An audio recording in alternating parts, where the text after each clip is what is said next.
আসসালামু আলাইকুম সুপ্রিয় দর্শক, আপনাদের সবাইকে স্বাগত জানাচ্ছি এখনকার আলোচনায়। আপনাদের সাথে আছি আমি মুজাহিদুল ইসলাম। দর্শক, ইরান আমেরিকা মধ্যপ্রাচ্যের অনেকগুলো গুরুত্বপূর্ণ খবরের ভেতরে আজকে আমার কাছে সবচেয়ে গুরুত্বপূর্ণ খবর মনে হয়েছে যে ইসরায়েলের যুদ্ধমন্ত্রী ইসরায়েল কাটস এবং দেশটির সেনাবাহিনী উভয়ের মুখোমুখি অবস্থান দাঁড়িয়েছে। এই খবরটি আমার কাছে সবচেয়ে বেশি গুরুত্বপূর্ণ খবর মনে হয়েছে। কারণটা কি? কারণটা হচ্ছে ফিলিস্তিনের পশ্চিম তীরে সাম্প্রতিক যে গোলযোগ তৈরি হয়েছে, এই গোলযোগের ঘটনায় একজন সেনা কমান্ডারকে বদলি করার আদেশ দিয়েছেন গতরাতে ইসরায়েলের যুদ্ধমন্ত্রী ইসরায়েল কাটস। কিন্তু সেই আদেশ প্রত্যাখ্যান করেছে ইসরায়েলের সামরিক বাহিনী। শুধু প্রত্যাখ্যান করে ক্লান্ত হয়নি, তারা সরাসরি একটি বিবৃতি দিয়েছে সামরিক বাহিনীর পক্ষ থেকে, যা ইসরায়েল কাটসের বিরোধী অবস্থান নিয়ে। সেই ক্ষেত্রে ইসরায়েলের সামরিক বাহিনী ও যুদ্ধমন্ত্রী এখন একে অপরের মুখোমুখি অবস্থানে দাঁড়িয়েছেন। আমরা এদিকে দেখতে পেয়েছি মার্কিন প্রেসিডেন্ট ডোনাল্ড ট্রাম্প একাধারে বলেই যাচ্ছেন, আজ সোমবার অর্থাৎ 2 আগস্ট ইরানের সাথে আমেরিকার হরমুজ প্রণালী খুলে দেওয়ার ব্যাপারে একটি আলোচনা অনুষ্ঠান শুরু হবে। আর ইরান এ সম্পর্কে বলছে, এটা আমরা জানি না, এটা মার্কিন প্রেসিডেন্ট ডোনাল্ড ট্রাম্প মিথ্যা কথা বলছেন, এটি ডাহা একটা মিথ্যা কথা।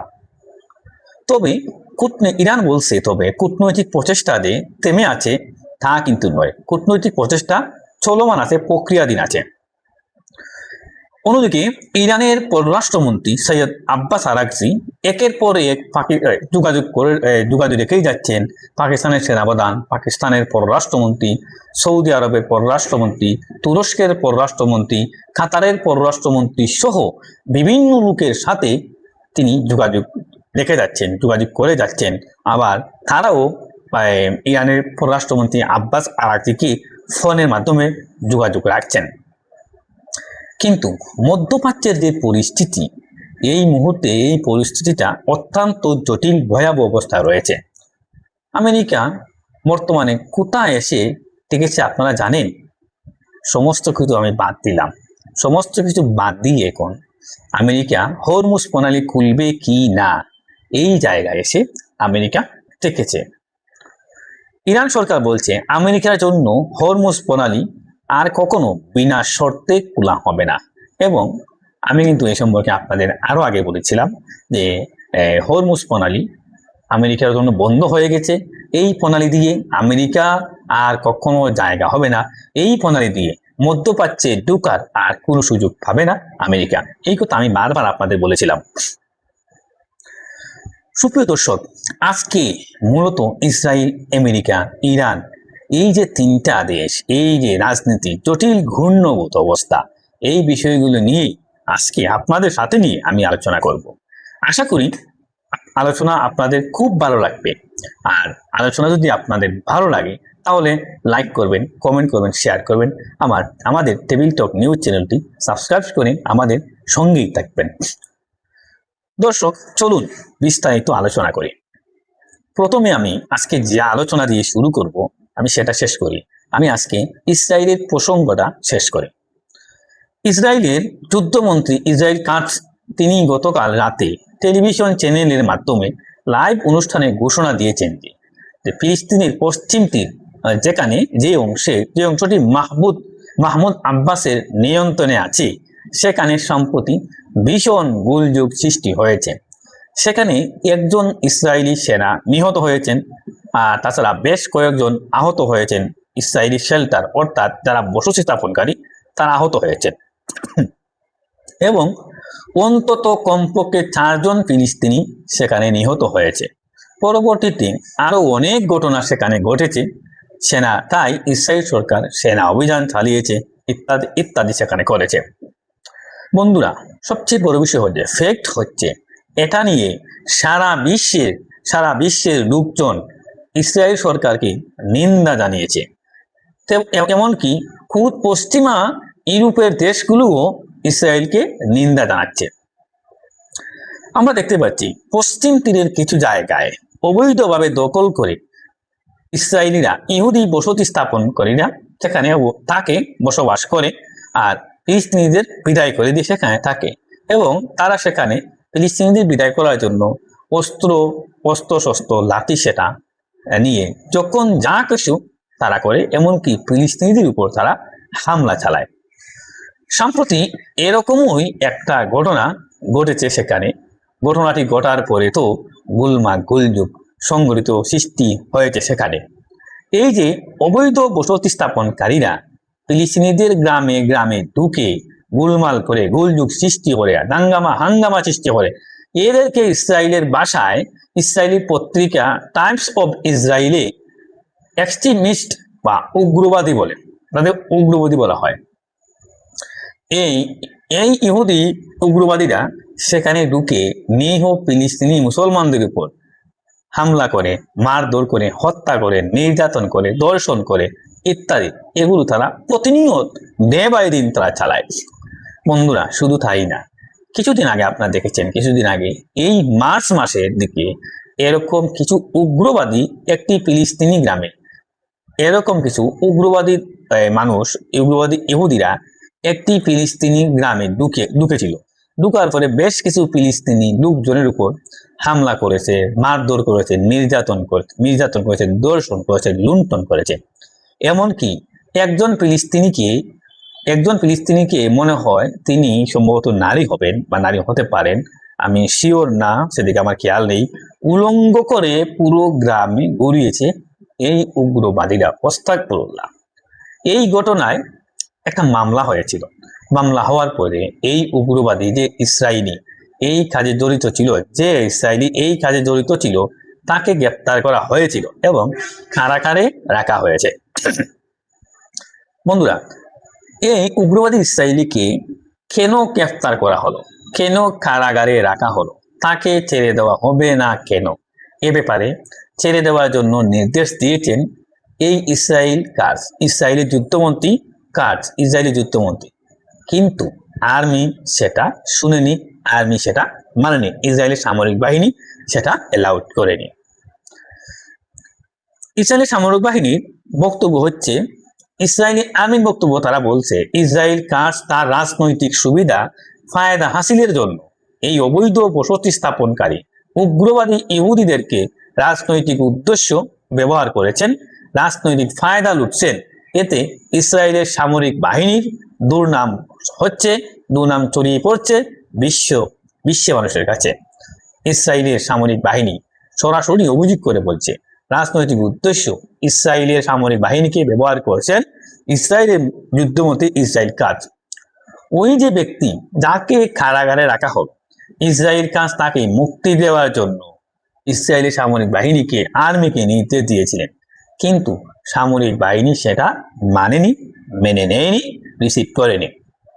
এছাড়া সম্প্রতি যে ফিলিস্তিনি পশ্চিম তীরে গোলযোগ হলো, হামলা দাঙ্গামা শুরু হলো, এই যে গত দেড় সপ্তাহ ধরে যে ঘটনা চলছে ফিলিস্তিনের পশ্চিম তীরে, এই ঘটনায়ও ইসরায়েল সামরিক বাহিনীর ব্যাপারে ততটা সন্তুষ্ট না। আরো বেশি হামলা, মারধর, একদম খুন জখম, আরো অনেক বেশি কিছু করতে চেয়েছিলেন সেখানে। তার মতামত এটি, ইচ্ছাটা ছিল এরকম, ইসরায়েল কাটছেন। কিন্তু ইসরায়েলের সামরিক বাহিনী সেভাবে ইসরায়েল কাটছের কথা, ইসরায়েলের যুদ্ধমন্ত্রীর কথা রেসপন্স করেনি। যার প্রেক্ষাপটে ইসরায়েল গতকাল পশ্চিম তীরে যে কমান্ড সেন্টার আছে, আইডিএফ সেন্ট্রাল কমান্ডার চিফ আছে, মেজর জেনারেল অবিব্লুত, তাকে তার পদ থেকে সরিয়ে দিয়েছেন।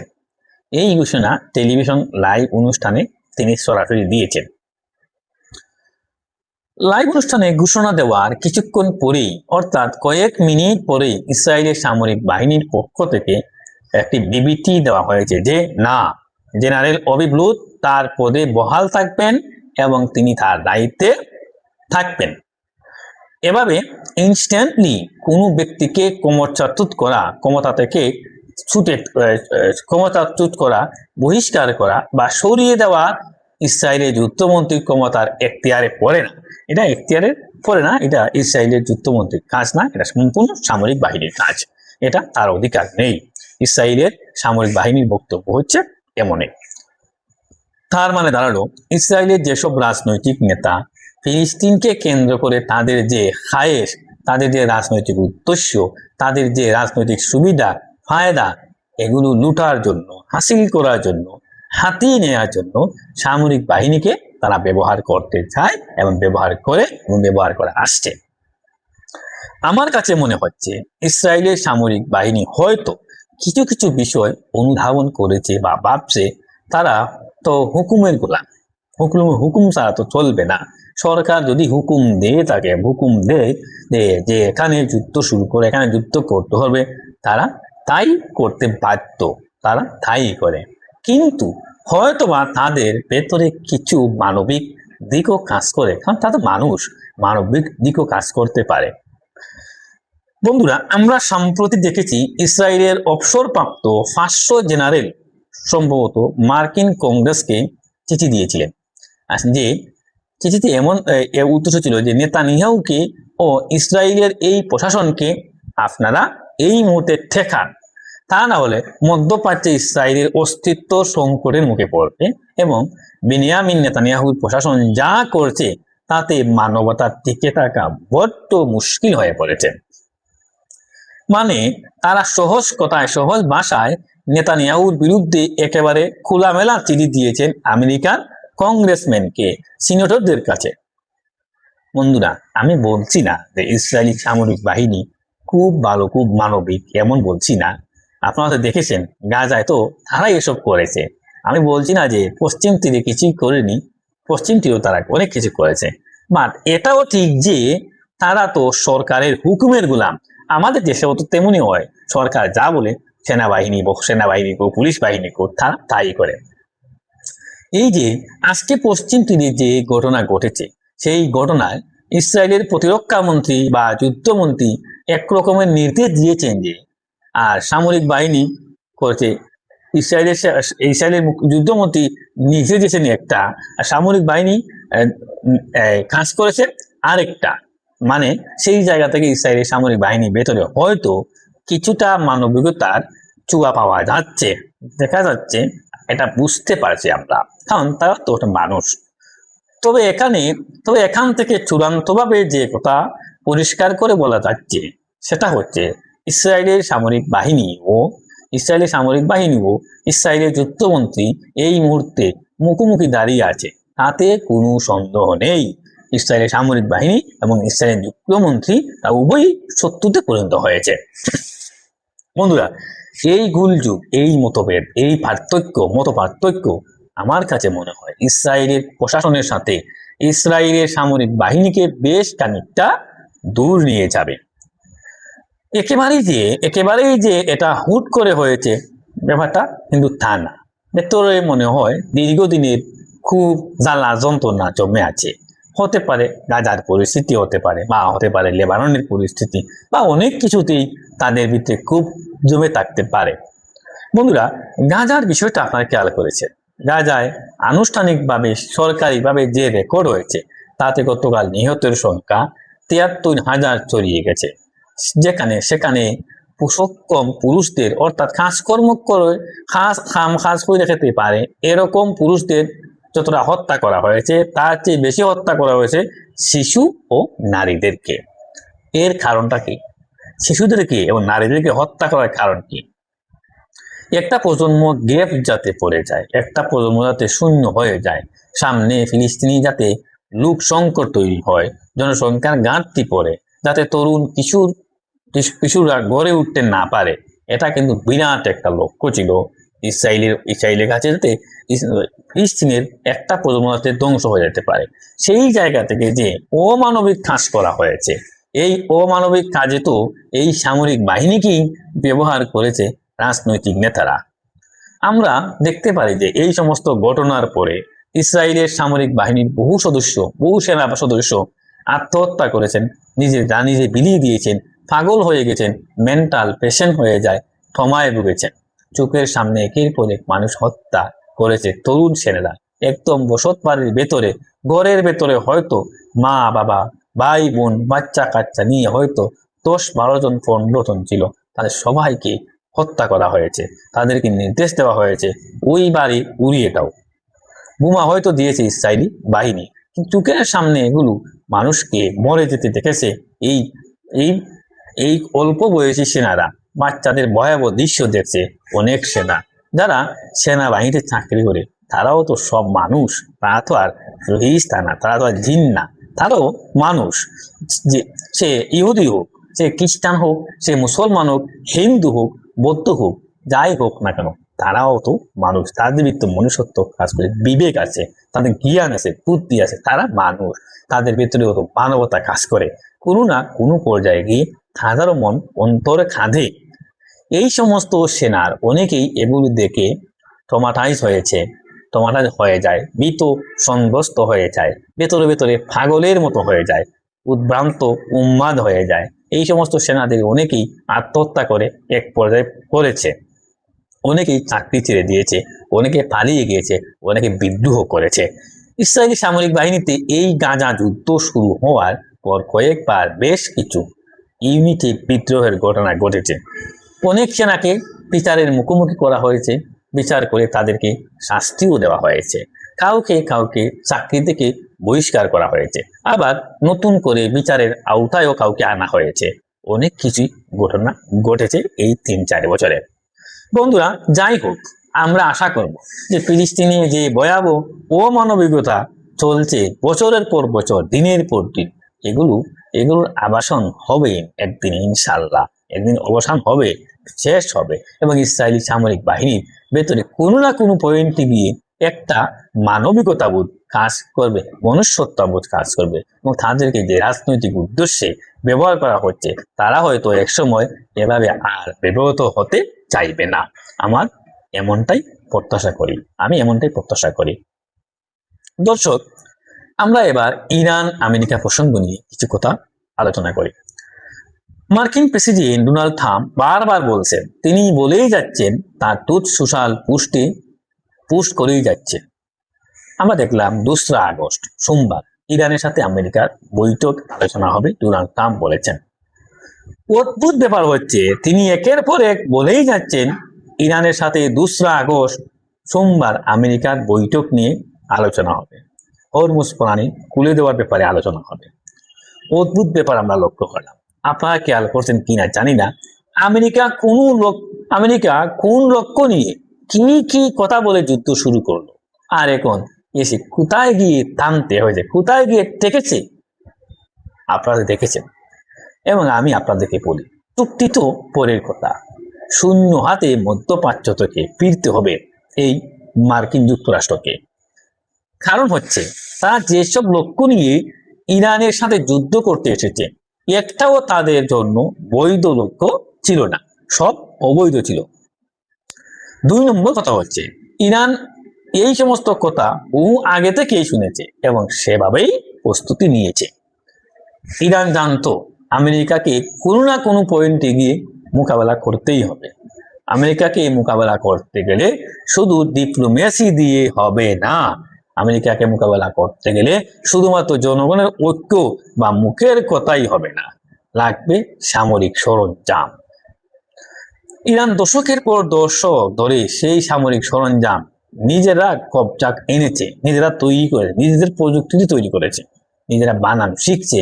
ভেতরে ভেতরে এমন শিখেছে যে এখন আমেরিকা ফেল মেরে গেছে। হ্যাঁ, আমেরিকা ফেল মারছে ইরানের কাছে।